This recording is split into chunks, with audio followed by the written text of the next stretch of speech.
Problemas com eletrodomésticos da chamada linha branca, como geladeira e fogão, por exemplo, ocupavam o segundo lugar na lista de reclamações feitas ao Procon da Bahia entre os anos de 2012 e 2013. Nesse mesmo período, em primeiro lugar, ficavam as queixas contra as empresas de telefonia.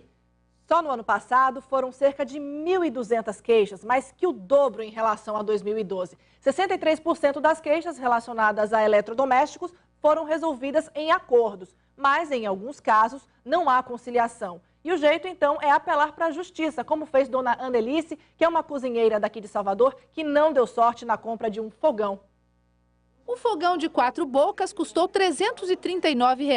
Anelice economizou para comprar, mas não conseguiu usar o produto por mais de 15 dias. O forno não abria direito e o vidro quebrou no primeiro uso. O aparelho é indispensável para a Anelice, que é cozinheira, mas a dor de cabeça só aumentava. Ela conta que com o fogo aceso, as panelas escorregavam, o que acabou provocando um acidente. Eu tinha que fritar as coisas segurando na alça para não escorregar. Aí nesse dia eu estava fritando as bananas reais.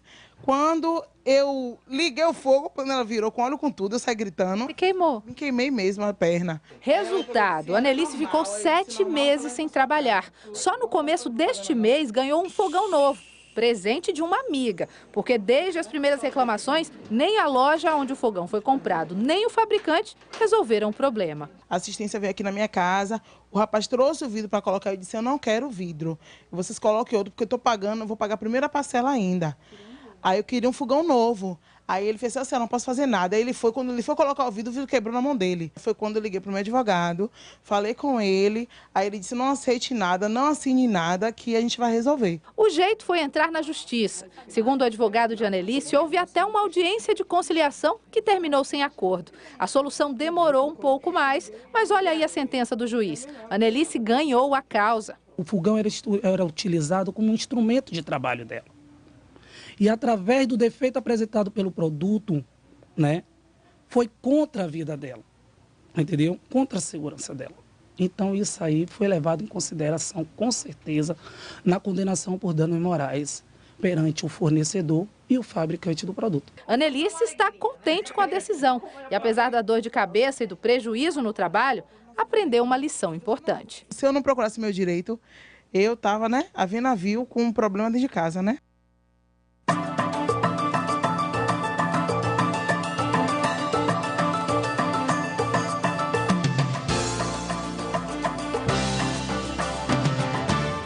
O Jornal da Manhã segue discutindo esse assunto, agora aqui com a participação da doutora Fernanda Barreto, que é advogada especializada em direito civil. Olá, bom dia, tudo bem? Seja bem-vinda. Bom dia, Ricardo. Bom dia, Jéssica. É um prazer estar aqui novamente. Prazer é todo nosso, sempre. Nós vimos na reportagem aí, dona Anelice satisfeita porque conseguiu ali R$ 4.000 de indenização por danos morais. Agora, como nós falamos, foi em primeira instância. Significa que esse valor pode não ser pago caso a empresa recorra? Significa que o valor pode ser alterado, Ricardo. A decisão pode ser alterada, porque nós funcionamos com base num sistema que admite o recurso. A decisão nunca é encerrada numa primeira instância. Ela é passível de recurso justamente para que, caso haja eventual equívoco ou uma discussão, uma divergência, que isso possa chegar a um grau superior e ser julgado novamente. Porém, no caso específico de Anelice, acho difícil porque o valor já não foi muito alto. O valor poderia, inclusive, ter sido mais alto porque ela foi vítima não só de vício na qualidade ou na quantidade do produto que houve, porque o fogão ele não correspondia ao que ela esperava dele, mas ela foi vítima de fato do produto, porque o defeito causou um problema à segurança dela, colocou a segurança dela em risco. Então ela poderia ter tido um problema sério com o fogão. Justamente por isso o quantum já não me parece muito alto, né? Ao meu ver, não vi o processo, mas a princípio eu acho que não haveria uma alteração para menos. E nós já temos, então, algumas perguntas dos nossos telespectadores. Lembrando que você pode participar pelo jm@redebahia.com.br. Vamos à primeira pergunta, então, aqui no telão. Comprei minha geladeira numa ponta de estoque. O produto tinha arranhões na porta e, por isso, custou R$ 200 a menos. Pouco depois, descobri que a porta também estava empenada. Tentei fazer substituição, mas a vendedora me disse que a linha com pequenas avarias não pode ser trocada. É isso mesmo, doutora? Pode? Bom, na verdade, o pequeno arranhão não poderia ser reclamado, já que houve um acordo entre a loja e o consumidor. Estava evidente, a loja cumpriu o dever de informação ao anunciar que o produto continha pequenas avarias. Mas uma porta soltando, aqui para nós, não é uma pequena avaria. Como é que você tem um eletrodoméstico cuja porta solta na sua mão? Isso põe, inclusive, em risco, novamente, a vida, a segurança do consumidor. E isso não se pode admitir. Então, é óbvio que esse vício específico não estava coberto por pequenas avarias e pode ser reclamado. No caso de Anelice, ela ficou 15 dias com o fogão funcionando, depois ele parou de funcionar de vez. Aí eu amplio a discussão. Aquela pessoa que compra um produto, a partir de quanto tempo sem funcionar, esta pessoa pode recorrer, pode pedir um dano moral, um dano material? Bom, Ricardo, na verdade existem prazos no CDC que são basicamente, explicando rapidamente o seguinte: você tem, por vício do produto ou serviço, que é esse vício de quantidade ou de qualidade, 90 dias para produtos duráveis, como é o caso dos produtos da linha branca, que são refrigerador, freezer, ar-condicionado, micro-ondas. Você tem 90 dias para pedir a troca ou a restituição do valor, ou ainda, caso você queira ficar com o produto, porque o vício não é muito grande, você pode pedir abatimento no preço. Mas 90 dias a contar de quando? Aí vai variar do tipo do defeito. Se o defeito é aparente, é um defeito de fácil constatação, por exemplo, você recebeu a geladeira e ela está com arranhões, com moças que não haviam sido avisadas, anunciadas, conta-se da data que você recebe. Se, contudo, o vício é um vício que você só descobre no uso, ele vem com o tempo, você vai contar 90 dias a partir do momento em que ele aparece. Então, por exemplo, esses 90 dias podem se estender muito se o vício só aparece 2 anos depois, por exemplo. E na hora de trocar esse produto, de quem é a responsabilidade? Da loja ou do fabricante? Na verdade, o Código de Defesa do Consumidor, mais uma vez, que é uma legislação muito protetiva, é uma excelente legislação que protege a todos nós consumidores, ela estabelece uma coisa chamada solidariedade na responsabilidade.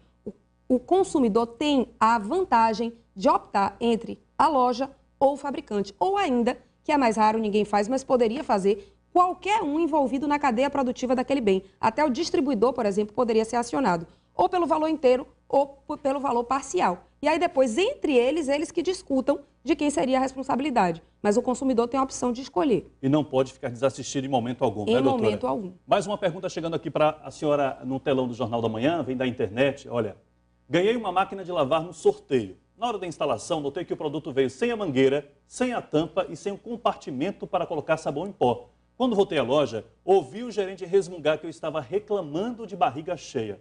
O que é que eu devo fazer? É assinar Almeida aqui da capital. Bom, Sinara, na verdade, partindo da premissa popular, né? Se tem aquela ideia da premissa popular de que cavalo dado não se olha os dentes, aquilo que teria sido doado não poderia ser reclamado. E isso faz sentido. O que a gente chama de vício redibitório, que é o defeito na coisa, o defeito oculto, a princípio não poderia ser reclamado se a transação é gratuita, se o contrato não é oneroso, ou seja, só gerou vantagem para uma das partes, que é quem recebeu a doação.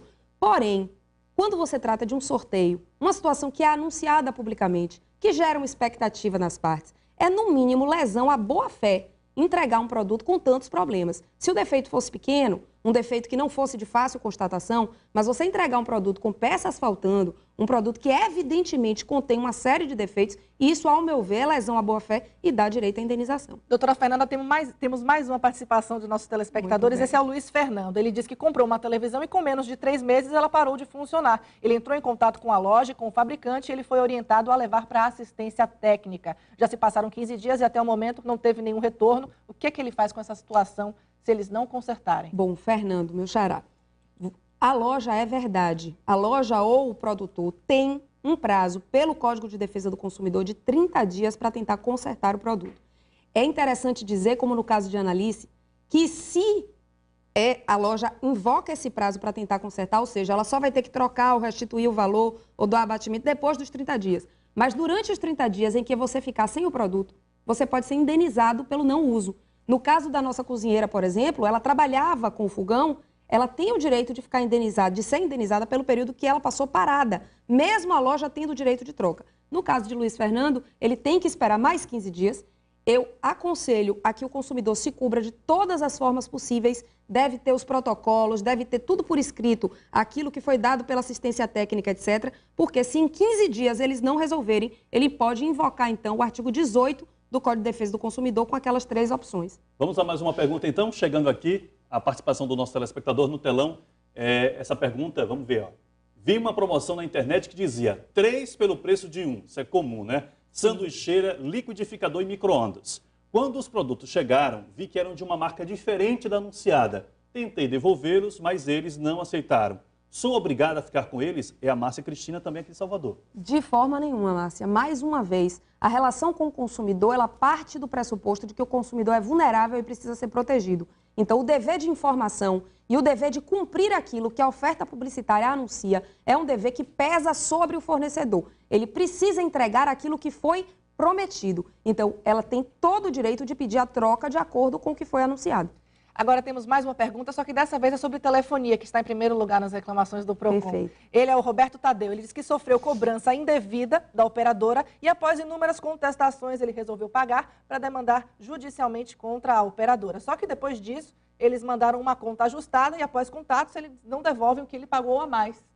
Ele vai, novamente, deve-se tentar o PROCON sempre numa primeira tentativa, porque como ficou demonstrado na própria reportagem, o PROCON, embora um órgão administrativo, ele serve para a solução desses problemas. As empresas vão ao PROCON e muitas vezes, para evitarem a judicialização do problema, que é mais caro, que é mais demorado, às vezes fazem o acordo e já resolvem por ali. Se for assim, ótimo. Se não, eu o aconselho a entrar com ação, porque sim, ele tem direito de receber de volta aquilo que foi cobrado indevidamente e, pela legislação, poderia até receber em dobro, já que a cobrança foi indevida. Muito bem. A gente agradece aqui a participação da doutora Fernanda Barreto, advogada especializada em Direito Civil, discutindo hoje o Jornal da Manhã, atento aos seus direitos aí, os direitos do consumidor. Obrigado, então, doutora, mais uma vez. Obrigada a você, Ricardo. Obrigada, Jéssica. É um prazer enorme estar aqui mais essa manhã. Lembrando que você de casa pode sugerir perguntas, temas, assuntos a serem discutidos aqui através do nosso e-mail, jm@redebahia.com.br.